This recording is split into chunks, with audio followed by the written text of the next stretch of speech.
الله أكبر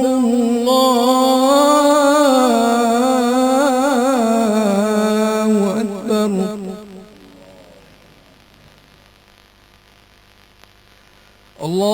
الله أكبر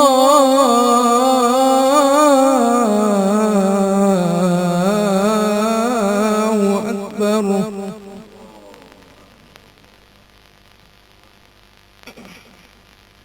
أشهد أن لا إله إلا الله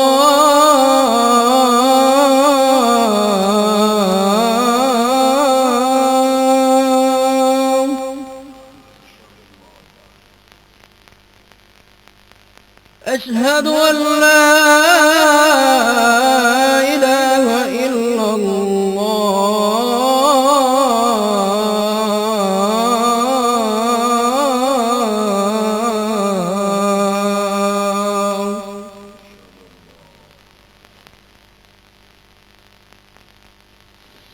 أشهد أن محمدًا رسول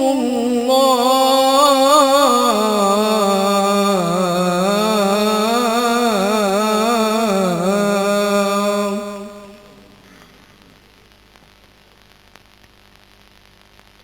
أشهد أن محمدًا رسول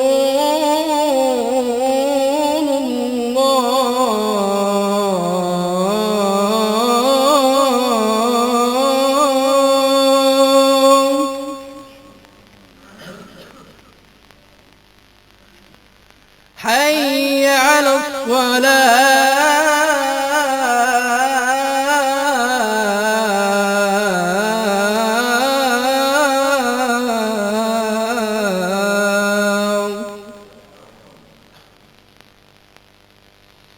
حي على الصلاة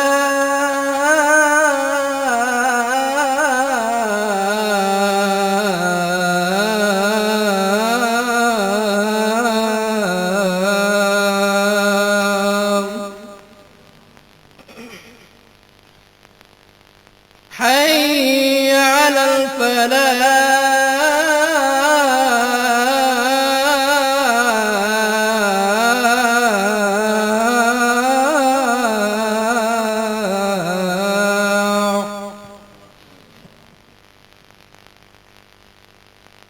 حي على الفلاح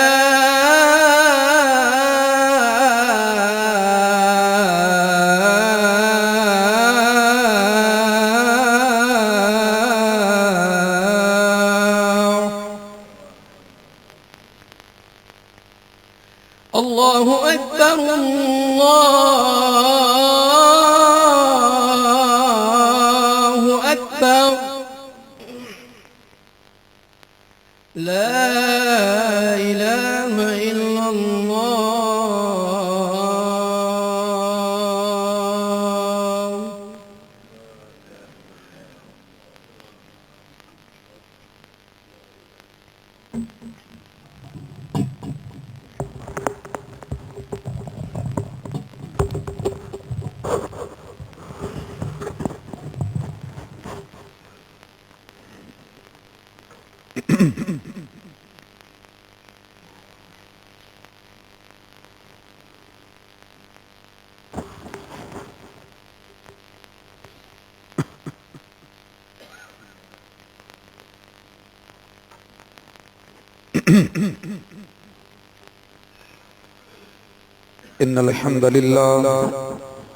إن الحمد لله نحمده ونستعينه ونستغفره ونعوذ بالله من شرور أنفسنا ومن سيئات أعمالنا من يهده الله فلا مضل له ومن يضلل فلا هادي له أشهد أن لا إله إلا الله وحده لا شريك له وأشهد أن محمدا عبده ورسوله يا أيها الذين آمنوا اتقوا الله حق تقاته ولا تموتن إلا وأنتم مسلمون یا ایھا الناس اتقوا ربکم الذی خلقکم من نفس واحدہ وخلق منها زوجها وبث منهما رجالا كثيرا ونساء واتقوا الله الذي تساءلون به والأرحام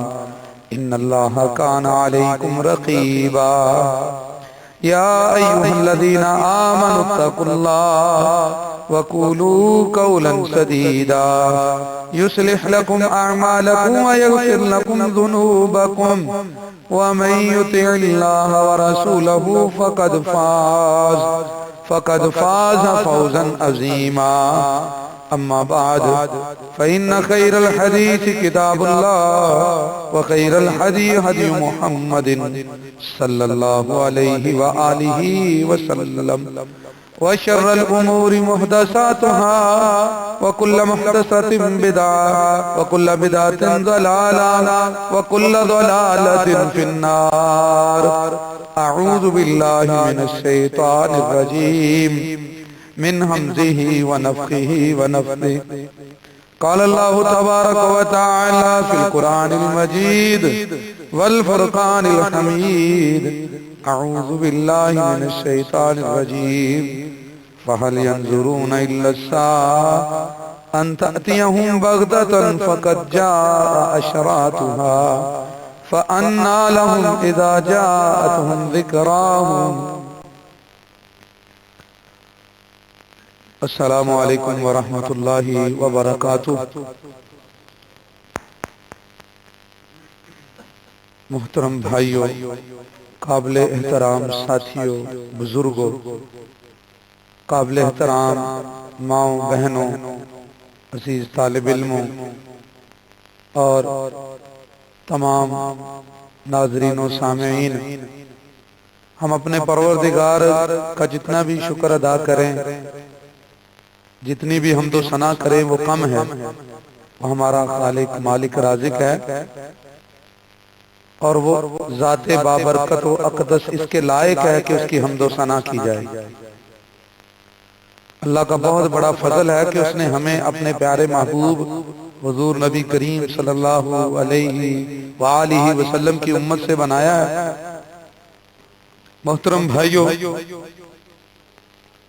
ایک اللہ ہی کی ذات ہے جس کو بقا ہے، باقی ہر چیز فانی ہے۔ یہ کائنات پروردگار نے بنائی ہے، اس کا بھی ایک وقت ہے، تب اس نے بھی ختم ہو جانا ہے۔ تو قیامت جو ہے the end of the time, اس سے پہلے کچھ علامتیں نبی کریم صلی اللہ علیہ وسلم نے ذکر کی ہیں۔ اس کا وقت خاص جو ہے وہ اللہ کے سوا کوئی نہیں جانتا قیامت کب آئے گی۔ اس کی نشانیاں وہ نبی کریم صلی اللہ علیہ وسلم نے ذکر کی ہیں۔ ان میں سے ہم نے کچھ باتیں پچھلی جمعے میں ہم نے ذکر کی کہ ارض فلسطین کا اس کے اندر کیسا کردار ہے، اس کے اوپر بات تھی۔ آج قیامت سے پہلے ہونے والی جو جنگیں ہیں، روم کے ساتھ، عیسائیوں کے ساتھ جنگ ہوگی آخری، اس سے پہلے بھی کچھ جنگیں ہوں گی۔ نبی کریم صلی اللہ علیہ وسلم نے ان کی پیشین گوئی کی، جس کی وجہ سے یہ دنیا تباہ ہوگی۔ وہ چند ایک آپ کے سامنے رکھتا ہوں۔ صحیح بخاری شریف کے اندر حدیث موجود ہے، 29 نمبر پر نبی کریم صلی اللہ علیہ وسلم نے فرمایا وَلَا تَقُومُ السَّاعَةُ، اور قیامت قائم نہیں ہوگی، حَتَّى تُقَاتِلُ قَوْمًا، یہاں تک کہ تم لڑو گے ایک ایسی قوم سے كَأَنَّ وُجُوهَهُمْ الْمَجَانُ الْمُطْرَقَةُ، جن کے چہرے اس طرح ہوں گے جس طرح ڈھال ہوتی ہے اور اس کے اوپر چمڑا چڑھایا ہوتا ہے، تو ان کے چہروں کے اوپر گوشت کی جو ہیں تہیں وہ اس طرح ڈبل ٹرپل موٹی ہوں گی جس طرح کے ڈھال کے اوپر اس زمانے میں چمڑا چڑھایا جاتا تھا۔ نبی کریم صلی اللہ علیہ وسلم نے ان کی یہ علامت ذکر کی۔ اور چند احادیث میں اور بھی کچھ چیزیں ذکر کی. ابن ماجہ میں 4099 نمبر پہ روایت ہے. وہاں آپ نے فرمایا لا تقوم الساعۃ، قیامت قائم نہیں ہوگی، حتیٰ تقاتلوا، یہاں تک کہ تم لڑو گے، تمہارا مارکا ہوگا قومن، ایسی قوم سے، صغار الاعین، جو چھوٹی آنکھوں والے ہیں، اراز الوجوہ، چوڑے چہروں والے، کأن اعینہم حدق الجراد، ان کے چہرے، ان کی آنکھیں ایسے ہوں گی جیسے ٹڈیوں کی آنکھیں ہوتی ہیں، چھوٹی سیاہ رنگ کی، جیسے ٹڈیوں کی چھوٹی چھوٹی آنکھیں ہیں، اس طرح ان کا چہرہ گول بڑا اور آنکھیں جو ہیں وہ چھوٹی چھوٹی ہوں گی. آپ نے فرمایا کأن وجوہہم المجان المترکہ، چہرے ایسے کہ جیسے ڈھالوں کے اوپر چمڑے چڑھائے ہوئے ہیں. ینتعلون الشعر، وہ بالوں کے بنے ہوئے جوتے پہنیں گے. کیا مطلب بالوں کو پہنیں گے؟ اس کی دو تین صورتیں ہو سکتی ہیں کہ انہوں کے بال اتنے بڑے ہوں گے کہ وہ پنڈلیوں کے اوپر جو بال ہیں وہ جوتوں پہ گر رہے ہوں گے، یا وہ ایسے علاقے کے ہیں کہ جہاں پر بالوں کے بنے ہوئے جوتے وہ پہنیں گے. آج اس کو سمجھنا آسان ہے. آپ دیکھتے ہیں جیکٹوں کے گرد ٹوپیاں ساتھ پیچھے جڑی ہوتی ہیں، اس کے ساتھ بال لگے ہوتے ہیں. تو اسی طرح وہ ان کے جو جوتے ہوں گے وہ بالوں کے بنے ہوئے اور اس میں بال لگے ہوئے ہیں. اور فرمایا وَيَتَّخِذُونَ الدَّرَقَ، اور وہ جو ڈھالیں استعمال کریں گے، وہ ڈھالیں چمڑے کی ڈال ہوگی، خشک چمڑے کی، اس کے نیچے لکڑی یا کوئی اور دھات نہیں ہوگی، صرف چمڑا خشک کر کے ہلکی خشک چمڑے کی ڈھالیں وہ استعمال کریں گے اپنے ہتھیاروں کے طور پہ. یربطون خیلہم بالنخل، اور وہ اپنے گھوڑوں کو کھجور کے درختوں کے ساتھ باندھیں گے. یہ ابن ماجہ کے اندر نبی کریم صلی اللہ علیہ وسلم نے ان لوگوں کی یہ نشانی ذکر کی. اور صحیح بخاری شریف میں 2928 نمبر پہ حدیث کے اندر نبی صلی اللہ علیہ وسلم نے فرمایا لا تقوم الساعۃ، قیامت قائم نہیں ہوگی، حتیٰ تقاتلوا، یہاں تک تم لڑو گے، الترکا، ترک کے ساتھ، صغار الاعین، جو چھوٹی آنکھوں والے ہوں گے، حمر الوجوہ، سرخ چہروں والے ہوں گے، زلف الانوفی، ان کے ناک چھوٹے اور موٹے ہوں گے، کأن وجوہہم المجان المترکہ، چہرے اسی طرح ہوں گے جیسے کہ ڈھالوں کے اوپر چمڑے چڑھائے گئے ہیں تہ بتہ. اور صحیح بخاری شریف کے اندر ہی ایک اور روایت میں 3590 نمبر پر ہے، وہاں پہ آپ نے یہ لفظ فرمائے لا تقوم الساعۃ، قیامت قائم نہیں ہوگی، حتیٰ تقاتلوا خوزن و کربانا من الاعاجم، یہاں تک کہ تم لڑو گے خوز اور کرمان، اجمیوں کے جو علاقے ہیں ادھر تمہارا قتال اور لڑائی ہوگی. حمر الوجوہ، ان کے چہرے سرخ رنگ کے ہوں گے، فتسل انوفی، ان کے ناک چوڑے اور دھنسے ہوئے ہوں گے، چہرے کی طرف چپٹی ناکوں والے وہ ہوں گے، صغار الاعین، آنکھیں چھوٹی ہوں گی، وجوہہم المجان المترکہ، اور ان کے چہرے ایسے ہوں گے جیسے ڈھالوں کے اوپر چمڑے چڑھائے ہوئے ہیں. نعالہم الشعر، اور بال ان کی علامت ہے کہ وہ ان کے جوتے بالوں کے بنے ہوئے ہوں گے. نبی کریم صلی اللہ علیہ وسلم کی یہ احادیث میں نے آپ کے سامنے 4 حدیثیں رکھی ہیں. ایک اور حدیث ابو داؤد شریف میں ہے، اس کا بھی آپ ترجمہ سن لیں. ابو داؤد میں 4306 نمبر پہ وہ حدیث ہے. نبی کریم صلی اللہ علیہ وسلم نے فرمایا ینزل ناس من امتی، میری امت میں سے کچھ لوگ اتریں گے، بغائط، ایک نشیبی علاقے میں، ایک نچلی زمین پہ، پہاڑی علاقہ اونچا ہوتا ہے، وہ نیچے فراز والا علاقہ نہیں ہوگا، نشیب والا نچلی زمین ہوگی، یسمونہا البصرہ، جس کا نام ہو بصرہ رکھیں گے، ان دا نہر یقال لہو دجلہ، وہ ایک نہر ہے جسے دجلہ کہا جاتا ہے، آج اسے آپ دجلہ پڑھتے ہیں، دریائے دجلہ، تو اس نہر کے پاس وہ علاقہ ہے بصرہ، اور اس کے ساتھ بغداد کا علاقہ بھی بنتا ہے، یکون علیہ جسر، اس کے اوپر پل ہے، یکثر اہلہ، اس پل کے اوپر بہت زیادہ رش ہے اور بہت آمد و رفت ہے، آپ نے فرمایا وَتَكُونُ مِنْ أَمْصَارِ الْمُسْلِمِينَ، وہ ہو جائے گا مسلمانوں کے شہروں میں سے، آج بغداد مسلمانوں کے پاس ہے۔ نبی کریم صلی اللہ علیہ وسلم نے یہ جب بات بتائی تھی تب یہ دور تک بھی ابھی لشکر نہیں پہنچے تھے، یہ آپ کے سچے نبی ہونے کی علامت ہے، جیسے کہ مرزا قادیانی کی جھوٹی گوائیاں اس کے جھوٹے نبی ہونے کی علامت ہے، نبی کریم صلی اللہ علیہ وسلم کی احادیث کا سچا ہونا آپ کے سچے نبی ہونے کی علامت ہے۔ آپ نے فرمایا کہ وہ مسلمانوں کے شہر بن جائیں گے، لیکن پھر ایسا بھی ہوگا فَإِذَا كَانَ فِي آخِرِ الزَّمَانِ، لیکن قیامت کے قریب جاء بنو کنتورا، بنو کنتورا کی اولاد آئے گی، اراز الوجوہ، چوڑے چہروں والے، صغار العیون، چھوٹی آنکھوں والے، حتی ینزل علی شط النہر، وہ آ کر اس نہر کے کنارے پہ پڑاؤ ڈالیں گے، فیتفرق اہلھا ثلاث فرق، وہاں پھر جو مسلمانوں کی جماعت ہوگی وہ 3 حصوں میں تقسیم ہو جائے گی، کچھ لوگ ایسے ہوں گے جو کھیتی باڑی میں پڑ جائیں گے اور وہ دنیا میں کھو جائیں گے، وہ بھی ہلاک ہو جائیں گے، کچھ ہوں گے ایسے جو اپنی جان بچانے کی کوشش کریں گے اور وہ کفر کریں گے، وہ بھی ہلاک ہو جائیں گے، اور فرمایا تیسری جماعت کیسی ہوگی جو وہاں پر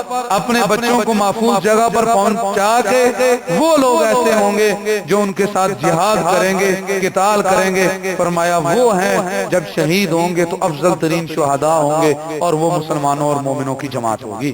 3 حصوں میں فرمایا اس وقت وہاں کے مسلمان تقسیم ہو جائیں گے، کچھ دنیا میں پڑ جائیں گے، کچھ سرے سے انکار کریں گے جہاد کا، اور کچھ جو ہے اپنے حالات کے مارے ہیں اور کچھ ڈر کر بھاگیں گے، لیکن کچھ ایسے ہوں گے جو اللہ کے لیے ان دشمنوں کے سامنے صف بن کر ایک بنیاد مضبوط دیوار بن کے کھڑے ہو جائیں گے، فرمایا وہ لوگ وہم الشہداء، وہ ہیں اصل اللہ کے ہاں شہداء۔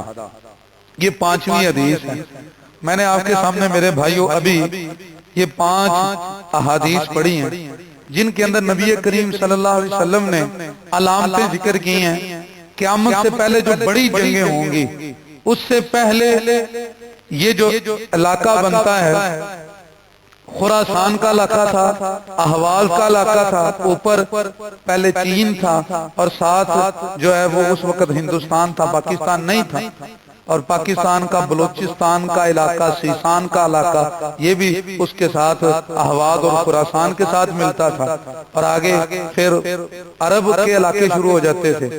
پرانا میپ اب کا نہیں، جب یہ خراسان، احواز، چین کے علاقے، اس وقت کا یہ بر اعظم ایشیا کے نقشے کے بارے میں نبی صلی اللہ علیہ وسلم نے یہ باتیں کی تھی، اور آپ علیہ الصلوۃ والسلام نے وہ جگہیں ذکر کی کہ وہ کون سی ہوں گی۔ 10 وصف ذکر کیے ہیں ان لوگوں کے جن کے ساتھ جنگیں ہوں گی، وہ میں آپ کے سامنے دہراتا ہوں۔ کہا ان کے چہرے حمر الوجوہ، سرخ رنگ کے ہوں گے۔ دوسری چیز اراز الوجوہ، ان کے چہرے چوڑے ہوں گے، گلائی نما ہوں گے، لمبے نہیں چوڑائی میں ہوں گے۔ نمبر 3 زلف الانوفی، ان کی ناک جو ہوگی وہ چھوٹی چھوٹی ناکیں، باریک، آگے سے نکیلی اور چھوٹی چوڑی ہوں گی۔ اور فتسل انوف، فتسل انوف اور زلف الانوف دونوں کا معنی ہے ناک کا چھوٹا موٹا، اوپر سے باریک چونچ اور پیچھے سے چوڑا ہونا، فرمایا یہ ان کے ناک کی کیفیت ہے۔ 5واں فرمایا چہرے ان کے ایسے ہیں